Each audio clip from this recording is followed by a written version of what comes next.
Pero kahit nagbabayad ka ng tama, wala kang magawa. Pag meron kayong influencer na naririnig, na nagsasalita sa social media, na para baka tunugin lahat ka lang ng tao, kailangan magnegosyo, kung mo scammer yan.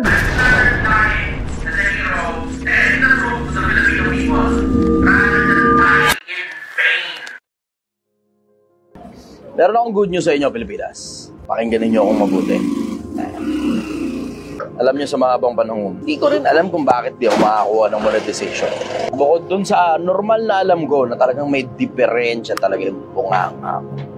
Alam niyo naman, wala akong kinikita sa monetization, sa social media. Pero as of a few hours ago, yung isang account ko na 601,000, yung pinaka-umpisa na account, The Chichester, officially monetized. Monggo, may pambili na tayo ng cat food mo. May pambili na ng cat food mo. Nagpapa-shoutout po yung kumakain daw po sa harap. Magandang umaga sa inyo.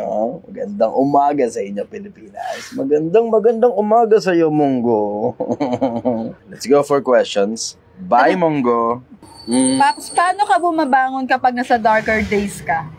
Wala ako masyado maraming darker days. Una muna, hindi ko inilalagay ang sarili ko sa darker days. As much as possible, bago ako makarating sa darker days, dumilihis na ako. Bago pa ako magkaroon ng maraming malalaking problema, maliliit na mga problema pa lang nire-resolve ako na gaya na pinapakita ko rito sa inyo. Nakikita nyo mismo yun, araw-araw. Nasabugan ng gulong, nasiraan ng rim, nasiraan ng refrigerator, nabulukan ng karne. Bago pa lumaki yung problema, umpisa pa lang ng problema, nire-resolve ako na kagad. Kasi pupunta ka lang sa darker days na sinasabi mo kapag may problema ka, hindi mo rin resolve. Paano, Chester, pag hindi naman problema? Paano pag sitwasyon? Just so you know, lahat ng problema may solusyon. At pag ang isang problema, walang solusyon, hindi problema tawag dyan sitwasyon. Ang gagawin mo kapag meron kang sitwasyon, if you have a situation, ang kaya mong gawin, pag-aanin yung sitwasyon. Kumilos ka na kagad para mabilis. Para hindi ka mapupunta sa darker days. Kasi maniwala ka, yung problema mo, lalala pa yan. Yung akala mong dapan-dapa ka na, may dadapa ka pa pala. Yung sinasabi rock bottom, na may ilalaglag ka pa. Para hindi mangyari sa'yo, di ka masyado magkaroon ng maraming mga problema ikalalagay mo sa darker days. You make sure lahat ng maliliit na problema ay naasikaso mo. Manap, trabahuin mo kagad yung problema. Resolution kagad. Hindi yung unahin mo pa iyak-iyak sa tropa, unahin mo pa inom-inom kasama ng mga tropa, na mga problema ka na nga, unahin mo pa inom. Imbis resolbahin yung problema, ang inuuna drama. Simple lang naman ang buhay eh. Pagka may problema ka, tapusin mo na kagad para hindi na dumami, para hindi na lumaki. Kasi ang hindi mo gugustuhin, yung mapunta ka sa darker days, ang dahilan kasi yung mga maliliit na problema nagkapatong-patong hanggang lumaki ng lumaki. How do you dig yourself out of the darker days? Lahat ng problema, isa-isahin mo. Yung mga pinakamalalaking sakit talaga ng ulo mo, unahin mo. Resolbahin mo na kagad. Hanggang sa matira na lang sa'yo, mga maliliit na problema, resolbahin mo ulit. Hanggang sa maubos lahat ng problema, tignan mo, you've gotten yourself out of that situation. Ganun ka simple. Iba yung mismong resolution sa problema nila, tinatanggihan nila para pumunta sila sa isang sitwasyon na mas madilim pa kaysa doon sa resolution. Sir, bakit ang galing-galing mo sa philosophy? Hindi ko alam. Kasi pag sumagot ako dyan, pagbubuhat ng bangko yan eh. Kasi ang sabi sa Biblia, purihin ka na ibang labi, wag ng iyong sariling bibig. Hindi kasi ako interesadong purihin ang sarili ko eh. Para sagutin ko yung tanong na yon, it is as if I am accepting the premise na magaling talaga ako sa philosophy. Ang masasabi ko lang sa'yo, simple, galingan mo sa buhay. You only get to live once. Isa lang ang buhay. Galingan mo na rito. Sir Idol Chester, ano pong point of view mo na si Rodrigo Duterte magiging senador? May maganda po kaya siyang may bibigay sa gobyerno natin? Alam mo, matalino si Duterte. Sigurado meron siyang maibibigay na maganda para sa gobyerno. Matalinong tao si Duterte. Nakita mo naman ay tawid tayo ng matanda sa pandemya. Oo, maraming namatay nung panahon ng pero nakita mo rin naman at the same time na naging payapa ang lipunan. Pero lahat naman ng presidente may diferensya eh. Pero sa akin, magaling din naman yung ginawa niya tungkol sa tangina tumahimik yung mga pati mga dealer, pati mga tumahimik eh. May mga tropa nga ako na nahimik eh, habang buhay. Pero tungkol doon sa Senado, I think it's more of a family issue. Sa nakikita ko, yun ang posibleng dahilan kung bakit kailangan pang tumakbo ng matanda sa Senado. It's no longer because of money, it's no longer because of power. Kasi ano pa ba naman ang kailangan mo sa power? Hawakan mo na yung pinakamataas na posisyon ng gobyerno eh. Ano pa ba naman ang gugustuhin mo pang i-achieve? At kung achievement na lang yan. I think it's more of self and family preservation. Kasi marami silang trouble ngayon eh. Legally, marami silang trouble. possible. Obviously, hindi naman na sila mababotong presidente uli. Ang pinakamalaki na lang siguro na posisyon na pwedeng hawakan ni Duterte, sa Senado ka na lang. Obvious naman na hindi ka magiging Chief Justice. Kasi, I may be wrong, pero hindi na siya practicing lawyer eh. Mula nung nag-mayor siya, syempre, conflict of interest yun. Kapag mayor ka, prosecutor ka pa. Tapos presidente ka na, prosecutor ka pa. Diba? Kasi nag-prosecutor siya eh, in case hindi nyo alam. Malaking nakikita ko na maaaring mali ako. Kasi syempre, manghuhula lang na tayo dito. Hindi naman natin alam kung ano talaga totoo eh, diba? Kung ang dahilan ba niya, maglilikod pa sila sa bayan, pero sa sobrang gipit ng sitwasyon nila ngayon, ang makakapagligtas na lang sa kanila, additional power. Masyado maraming kaalyado ng Duterte ang may problema. So, kailangan nila ng power ngayon para mapakinabangan. Hi sir, gaano ba kalawak ang pangunawa mo or pasensya mo? Hindi ko alam. Pero may mga nakapagsubok na sa akin na umabot hanggang hangganan eh. Tapos nagwakas yung pasensya ko. I don't like it when I am angry. Boss, totoo po bang may mga elite na nagpapatakbo sa buong mundo at tayong lahat na nasa laylayan na slaves pa rin hanggang ngayon? I don't think so. Merong mga elite na nagsusubok na magpatakbo sa buong mundo. Obviously, nilalabanan din naman sila ng iba pang elite na gusto ring magpatakbo sa buong mundo. Allegedly, mga ilang pamilya katulad ng mga Soros at saka mga Rothschild, they were once the most powerful, I will say, known to man. Kasi merong behind the scenes eh. Kung di nyo nakita, yung mga sheik sa Middle East, hindi naman declared ang mga pera niyang mga yan eh. Sabagay, ganun din naman ng mga Rothschild at saka mga Soros, hindi naman declared yung mga pera nila. Kasi hindi kasama sa Forbes yan, in case hindi nyo alam, hindi kasama sa listahan ng Forbes yan. Pero for obvious reason, diba? Mas mayayaman yung mga yan kasi they were the ones who built America. Hindi man forefathers ng Amerika, pero yung mga tumulong para maiangat ang ekonomiya ng Amerika. So ngayon, meron bang nagpapatakbo? Merong nagpapatakbo sa buong mundo, pero magkakalaban din sila sa isa't isa. Kung halimbawa, ikaw elite na pamilya, gustong pamahalaan ng buong mundo, palagay mo ba yung kapitbahay mong elite na pamilya na gustong pamahalaan ng mundo ay magpapa-under sa'yo? Diba? Ganun. Nag-aaway-aaway din sila in case hindi nyo alam. So hindi yan parang isang malaking grupo ng kabal na pumupunta sa Bohemian Grove tapos sumasamba sila ron sa Anito ron. Tapos lahat sila magtutropa. O sige, merong mga sumasama ron. Understood na yun, may mga sumasama ron. Pero hindi yan parang merong isang pirasong namumuno sa mga elite na yan. Hindi ganun. Di ako naniniwala sa ganun. Kasi sila rin mismo eh. It's still politics inside their world. Kahit pa sabihin mo mga oligarchy ang mga yan, politika pa rin yan at the end of the day. Ano ang ibig sabihin ng ugali ng tao pag nagagalit ay binabalibag yung cellphone? Ano yun eh, it's one form ng paglalabas ng sama ng loob. It's one form of processing yung emotions. Hindi nga lang masyado maganda yun kasi obviously nakakasira ka ng gamit. Technically ano eh, if you put it into consideration, yan yung ano na eh, kumbaga emotions na sumabog na eh, na nakakasira ka na ng gamit. Tapos alam mo na may kasunod na yan, possibly makasakit ka na rin ng tao at the same time. Binato mo yung cellphone, may tinamaan na tao, merong possibility na ganun eh. Sa akin kasi simple eh, hindi ka pwedeng pumutok, hindi ka pwedeng sumabog. Hindi ka pwedeng mag-self-destruct. You always have to keep your composure at all times, lalo na sa public places. Kasi you would not want to get caught off guard. Kung uncontrolled yung environment, anger management issue yan. Pero kung controlled yung environment, merong isang serbisyo na go-offer ng ganyan sa Pampanga, kung di nyo alam. Yun ang tawag taksyapo. Magbabato ka ng mga gamit sa pader. Yun, pwede mong ilabas yung emotion mo. You need to process your emotions. Kailangan yung palabasin yung mga emotion na yan eh. Every now and then. Kasi pag hindi nyo pinalabas at na-build up sa loob ng katawan yan, buti sana kung utot lang yan, mamamaho, diba? Pero ang worst na hindi mo gugustuhin dyan, yung nagwala ka. Tapos may mga taong nadamay. Or worse, nakita ka ng mata sa sila reputasyon mo. Idol, anong mapapayo mo sa akin? Kasi yung kuya ko, lagi akong piniperwisyo sa hanap buhay ko. Tapos kukupitan pa ako pag babiyahin na ako. Wala yung motor ko, tapos hapon na uuwi. Pati hanap buhay ko naapektuhan na. Pati na rin mentality ko, parang negative na lang ang energy na pumapasok sa akin araw-araw. Yung kuya ko kasi, idol, nag-a-addict, kaya pati nanay namin wala na magawa. Anong may papayo mo sa akin, Idol Chick? Kumalas ka na dyan. Bakit kasi nagsusumaksa ka pa? Alam mo naman, sobrang dami na ng damage eh. Nadadamage ka na physically, nadadamage ka na emotionally, damage ka pa mentally. Ano pa ba namang inaantay mo pa? Magkapisigalan pa kayo? Kumalas ka na dyan. Humiwalay ka na dyan. Umumpa ka ng bahay kahit bed space lang. Gasino lang naman eh, para sa kapayapaan ng isip mo. Para na rin sa kapayapaan ng isip mo, gumastos ka ng konting pera. Tignan mo, pag mas payapa isip mo, kahit gumastos ka ng konting pera, kaya mong bawiin kagad. Pero pag hindi payapa isip mo, naku po, ang sabi ni Solomon sa Biblia, ang masayang puso ay mabuting kagamutan. Ngunit ang bagbag na diway tumutuyo ng mga buto. Hindi mo gugustuhin yung taas ng level ng stress na nandiyan ka na sa loob ng bahay nyo, tapos sa trouble ka, tapos ang kuya mo inera motor, babalik ng hapon, tapos na-apektuhan ka na emotionally, na-apektuhan ka na intellectually, negative thinker ka na bigla.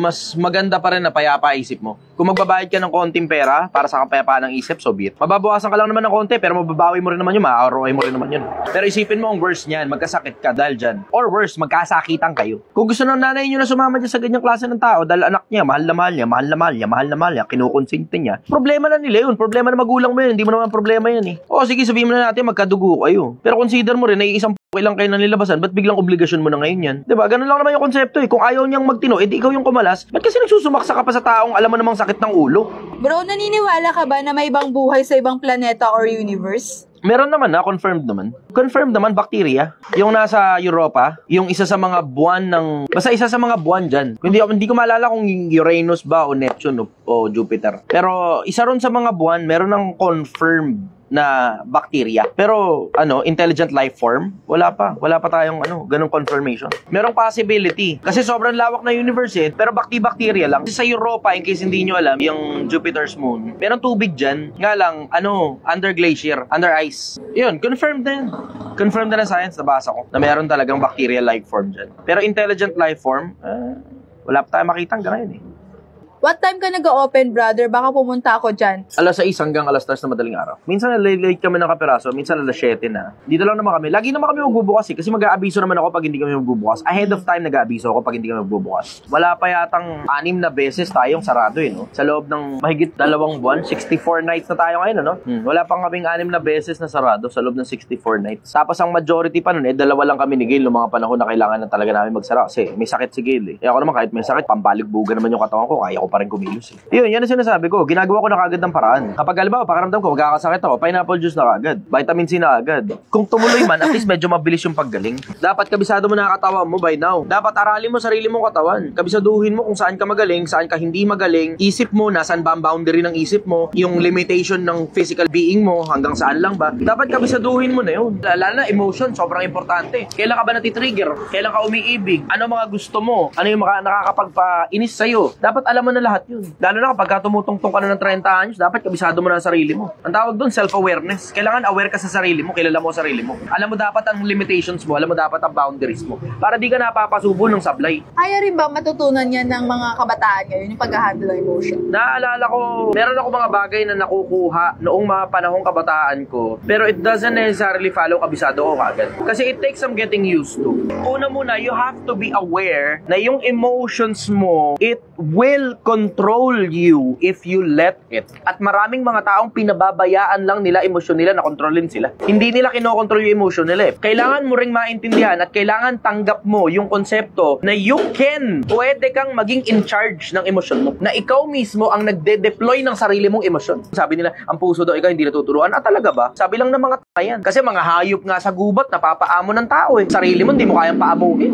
Alamin mo yung sarili mo, alamin mo yung emosyon mo. So meron kang galit, pwede mo i-deploy ang galit every now and then. Meron kang pag-ibig, pwede mo i-deploy ang pag-ibig every now and then. Pwede nga ang awa, i-deploy mo every now and then, pero pwede rin namang pigilan mo ang awa every now and then. Lalo na pag umaabuso na tao. Ang pag-ibig ganun din, pwede mong pigilan ang pag-ibig. Ang sabi ni Solomon, may panahon ng pagyakap at panahon ng pagpigil ng pagyakap. Ikaw mismo ang in charge dapat sa mga bagay na may kinalaman sa emosyon mo. Hindi yung emosyon mo ang in charge sa'yo, tapos siya kakakikilos, depende sa emosyon mo. Mali, sablay ka nun. Kasi malamang na mangyayari sa inyo, every now and then sasabog ka talaga, tapos magkakaroon ka anger issues. Para masigurado mo kung ano resulta, kailangan siguraduhin mo muna kung ano emosyon na kailangan para doon sa resulta. Ang daming tao hindi nakakaunawa na kayang kontrolin ng emosyon. Yung iba, alam mo yung katilang ng nila, katilang ng nila, hindi pa nila kayang kontrolin. Nalibog lang yan eh, kayang kontrolin yan. Ikaw dapat na nagde-deploy kung kailan ka. Ikaw rin dapat yung nagde-deploy kung kailan dapat pigilan mo yan. Lalo na kapag may-ari ka ng kumpanya. Nag-hire ka ngayon ng tao, nakadepende sa skills ng mga tao at hindi dahil sa bewang nilang makipot o sa puwet nilang malaki o sa suso nilang kakalog-kalog. So alam mo, Pilipinas, matuto ka. Tabaan mo utak mo, talinuhan mo. Maraming mga bagay na tabu dito sa mundo, pero swerte ka may lumitaw na Chichester sa Pilipinas. Brother, anong tanong ang hindi mo kayang sagutin? Marami. Hindi nyo lang talaga natsatsambahan pa masyado, pero kung regular kayo sa programa ko, marami na silang narinig dito mga tanong na hindi ko kayang sagutin. Katulad ng ano purpose ng buhay. Diba? Hindi ko kayang sagutin yun on my own as an official statement. Walang tao sa buong mundo ang lahat ng tanong kaya niya sagutin. Wala. Zero. Wala. Kasi kahit si Solomon, siya mismo umaamin, may mga karunungan, hindi niya talaga maarok eh. Eh imagine mo, pinakamatalinong taong ginawa na ng Diyos yun ha. So napakarami kong tanong na hindi kayang sagutin. Ayoko magpaka-arrogante sa inyo, Pilipinas. Ang sinasagot ko lang yung mga bagay na talagang totoong meron akong insight at naiintindihan ko ng buo. Pag hindi ko naiintindihan, sasabihin ko lang sa'yo, hindi ko alam. Diretso lang naman ako eh. Pag hindi ko alam, sabihin ko lang sa'yo, hindi ko alam. Kesa mag-invento ako ng konsepto, ang hirap yun. Gaano kahalaga ang pagbabasa ng libro? Sobra. Sobra. You can tap on other people's minds, especially the great people. Remember na hindi lahat ng tao may kapasidad na sumulat ng libro. Pag wala laman ng kokote mo, sa mas madalas na pagkakataon, hindi ka makakasulat ng libro. Pag may laman ng kokote mo at hindi mo gusto sumulat ng libro, hindi ka rin makakasulat ng libro. Napakakonting mga tao lang yung may capability, may kapasidad na sumulat ng libro. Ang ibig sabihin nun, if you read books, you are possibly entering into pieces and parts of their minds. Nakakapasok ka sa mga parte ng isip nila. Pag masyadong maraming libro yung nabasa mo, para ka na rin nakapasok sa isip ng masyadong maraming tao. Lalo na, mga matatalinong tao. Brother, si Bro Airy na ba ang pinakamagaling sa Biblia at debate? I think si Kristo ang pinakamagaling sa Biblia at debate. Kasi kung nabasa nyo buong Biblia, alam mong magaling si Kristo sa debate. Guro, sabi nung scribas at saka Pariseos, dapat pa kaming bumuwis kay Cesar. Ano yan eh? Kumbaga, conflict yan eh. Conflict ng gobyerno between government ng Israel. Yung gobyerno ng Israel, under yan ng gobyerno ng Roman Empire. Noong mga panahon na yun. So, may nagtanong, Guro, dapat pa kaming bumuwis kay Cesar? Sabi ni Kristo, pakita mo nga sa akin dinaryong pambuwis. Pakita, pagtingin. Kaninong mukhaan nandyan kay Cesar? Bigay mo kay Cesar ang kay Cesar. Sa Diyos ang sa Diyos. So ano, tunog? Ang tunog, dapat bumuwis kay Cesar. Yun ang tunog, yun ang tunog. Makakalimutan ha, dapat bumuwis kay Cesar. Bakit? Kasi ibigay mo kay Cesar ang kay Cesar, sa Diyos at sa Diyos. So lumalabas ngayon, bubuwis ka dalawa. Isa kay Cesar, isa sa Diyos. Ganun ang dating. Tapos, lumapit ng bukod naman sa kanya mga alagad. Sabi, dapat ba kami bumuwis? Sagot ni Kristo, sino dapat bumuwis? Yung mga anak ng hari o yung iba sa anak ng hari? Ang sagot ng mga alagad, syempre yung iba sa anak ng hari. Yung anak ng hari, syempre. Logic ba? Anak ng hari, ba't naman bubuwisin mo yung anak ng hari? Anak ng hari yun. Alam nyo na. Tamo. Gano'ng kagaling si Kristo. Wala sinabi siyempre, alam nyo na. Pero ang sabi ron, para hindi matisod, mga tao, bigay nyo na lang. Galing sa debate si Kristo. Kung babasahin mo lang sana bagong tipan, maintindihan mo, magaling si Kristo sa debate. Ang isa pa sa mga magagaling sa debate, si Esteban.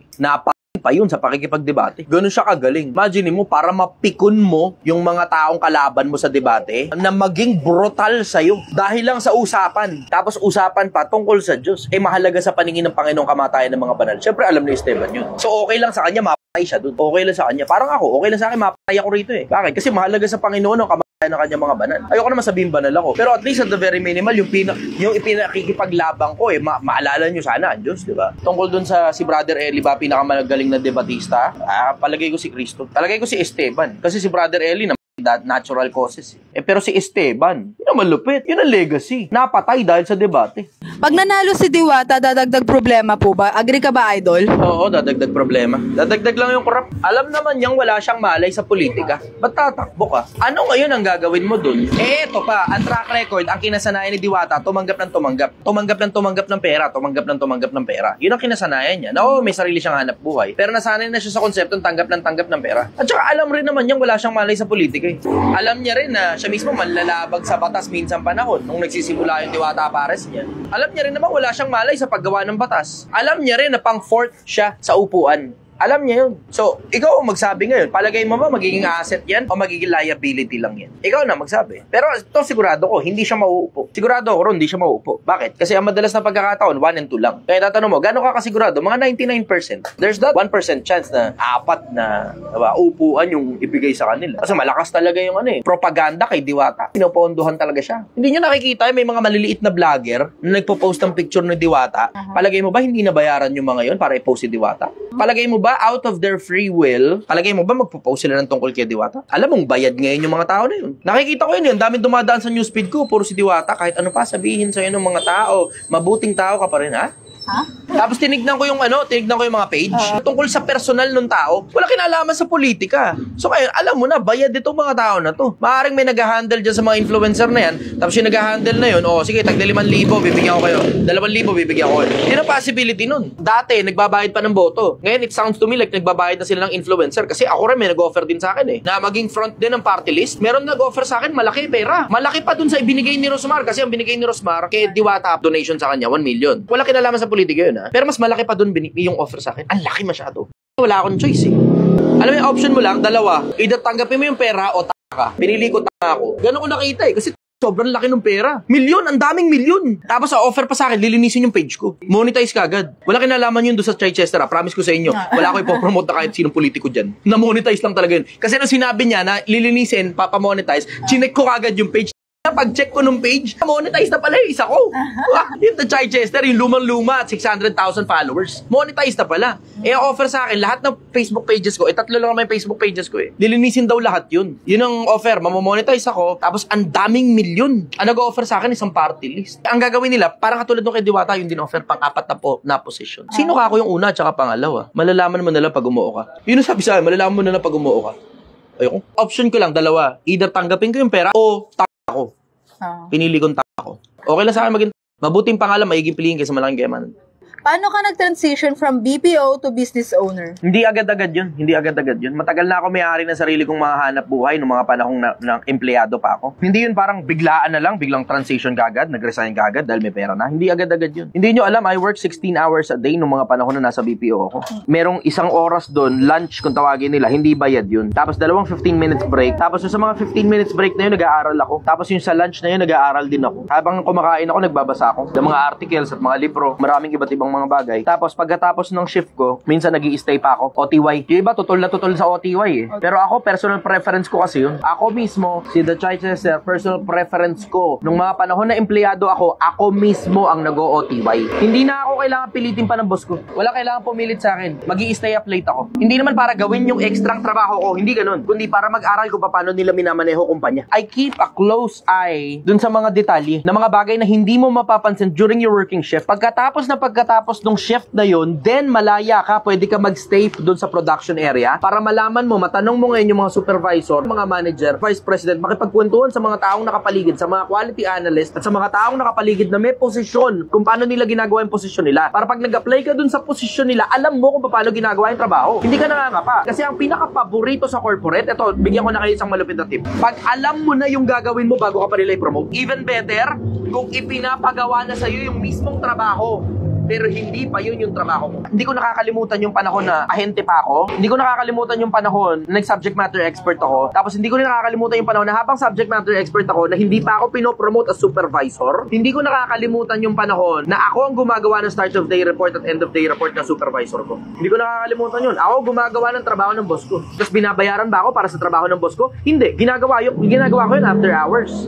Before shift and after shift. Hindi ako bayad. Tapos yung iba, na makapagreklamo sa OTY, akala mo naman nag-o-OTY sila. Iba dyan, kung makapagreklamo sa OTY, Honda naman sila, kung tawagin, Honda dot. Reklamo ko sa OTY, hindi ka naman pinag-o-OTY. Kung umalis ka nga, minsan, hindi pa tapos yung shift mo, wala ka na Tapos makapagreklamo sa OTY, akala mo naman pinapag-OTY siya. Akala mo pinipilit, kung makapaghimagsik, akala mo pinipilit. Pero alam mo sa akin, isa sa mga pinakamalalaking bagay na natutunan ko, ako kasi, ang gusto ko kasi, umalago ako career-wise, intellectually, financially, at maraming aspeto ng buhay. Hindi ko gustong manatiling mediocre. Pero ito rin na isa sa mga bagay na naintindihan ko. Hindi lahat ng tao kapares ko. Hindi lahat ng tao go-getter. Achiever kasi ako gusto ko yun Gusto ko sobrang dami kong achievements Bakit? Kasi ito isa sa mga bagay na sigurado ko. Hindi kasi ako nakatikim ng pagmamahal ng pamilya. At ang isa sa pinakamalalaking natutunan ko, pag sobrang dami mo palang pera, ang layo na narating mo tungkol sa buhay, mamahalin ka ng mga tao. Just because, dahil lang may pera ka, mahal ka na ng mga tao. Dahil lang may titulo ka, mahal ka na ng mga tao. Supervisor ka, manager ka, dahil lang may posisyon ka. External, pinag-uusapan natin, hindi internal sa loob ng kumpanya. Kasi obviously, sa loob ng kumpanya, tinitignan niya mga supervisor at manager kung ano-ano pa mga posisyonan na parang mga Diyos at mga kupal. Ganun ang tingin niya sa mga sa loob ng kumpanya Pero paglabas mo ng kumpanya, tapos nalamang manager ka, tapos nalaman pa sweldo mo,